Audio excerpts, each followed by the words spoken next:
welcome back. So while we focus on our kids getting ready to go back to school, let's not forget about our pets. Maybe for some pet owners, it's time to spay and neuter. On today's Pets For You segment, we talk about the behavioral, health, and community service benefits of spaying and neutering. So to tell us all about it is, of course, Dr. Janice Price from the Windmill Animal Hospital. How are you today? Doing great. All right. Summer for you must have been insane. It's always crazy in the summer. The kids are off from school, everybody's traveling, everybody's doing summer camp. All those Christmas puppies and kittens are growing up and reaching puberty, and now owners are confronted with reality. We got to make some plans here. Yes. Are we going to allow kittens and puppies to be produced, or are we going to put a stop? Well, let's talk about it, because I know, of course, spaying and neutering and the options for that. There is so many different types of benefits, and I love how you categorize it. The first one is really the behavioral of all of this. It's very difficult to live with a pet that hasn't been neutered or spayed, especially cats. God created cats with the ability to reproduce almost like rabbits, and you'll have a very sweet indoor kitty, and then he or she reaches puberty, and all of a sudden she is driving you nuts wanting to get outside, because they instinctively want to get out and guard their territory and party and then end up producing more kittens. Oh yeah. And the unfortunate reality is, if they get out and they start breeding, they can pick up three fatal viruses: feline leukemia, feline AIDS, and feline infectious peritonitis.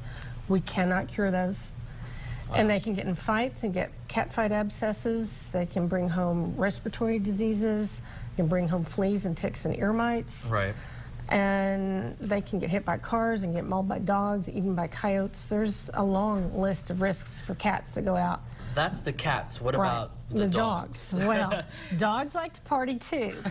Male dogs that haven't been neutered can detect unneutered female dogs on the breeze for up to 5 miles. So if they detect a young lady in an interesting condition, so to speak, they may dig out of the backyard because they want to go party. And of course they can get hit by a car.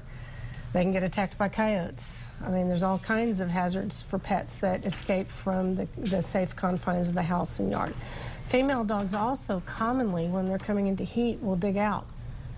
Again, it's their instinct to wander. So neutering and spaying will help keep them home. Now, there's also the concerns about their manners in the house. I think we're all familiar with male dogs and male cats that haven't been neutered that are urine marking in the house, and that's certainly not pleasant to live with. Not a great way to start a year. No, and so let's get our pets neutered and spayed in a timely manner, protect them from the dangers of getting out, and also help keep our house from getting damaged in the process. Well, yeah, that's the last thing anybody has to worry about. Some aggressive dogs that haven't, male dogs that haven't been neutered, their temperament will soften quite a bit once they've been neutered. Okay. So that can be a life-saving. Yeah, that's the behavioral part. But then there's also the health aspect. Now that's something we just don't think about much, because if we have a female dog that hasn't been spayed, but she has no access to a male dog, and we keep a close eye on her, we know she's not going to have puppies, so why should we spay her? Well, each time the female dog goes through heat, the lining of her uterus gets a little thicker. And so after several years, she's in the same condition as a woman that needs a D&C. She's at high risk for a uterine infection, and it can be life-threatening. It's called a pyometra. And since dogs don't go through menopause, she's going to continue to cycle. And usually a pyometra happens at the most inconvenient time, nights, weekend, or holidays, where it's an emergency. As usual, everything that really happens for a reason. And obviously, an 8 or 9-year-old female dog is not as good an anesthetic candidate as a 6 or 12-month-old dog. Now, I want to go through real quick, while we do still have time, in regards to just the service. And we know at the end. Community service, yes. It's being a responsible pet owner to make sure that your dog and cat isn't going out and making more dogs and cats. There are millions of puppies and kittens that are completely adoptable and healthy and loving that are destroyed every year because they don't have a home. This is something you can probably tell I'm a little passionate about, because it's irresponsible to let your dogs and cats just willy-nilly breed and make more puppies and kittens. Abilene Animal Control has to put down healthy dogs and cats and puppies and kittens every month. Because people are not exerting any kind of birth control for their dogs and cats.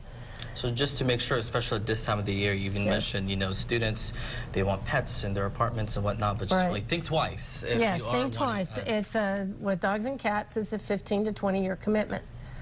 And just because you have to go back home and mom and dad aren't happy about it doesn't mean it excuses you to turn the dog in to animal services. Right. It's a commitment.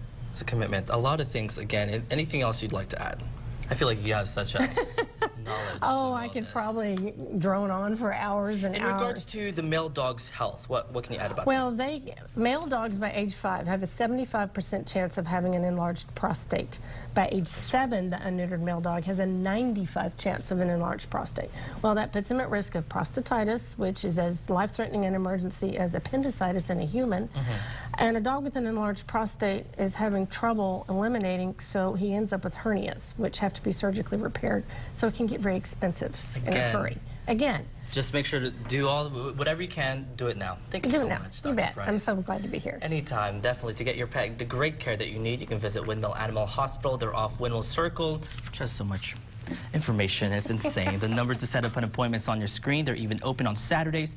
All their info is also on their Facebook page.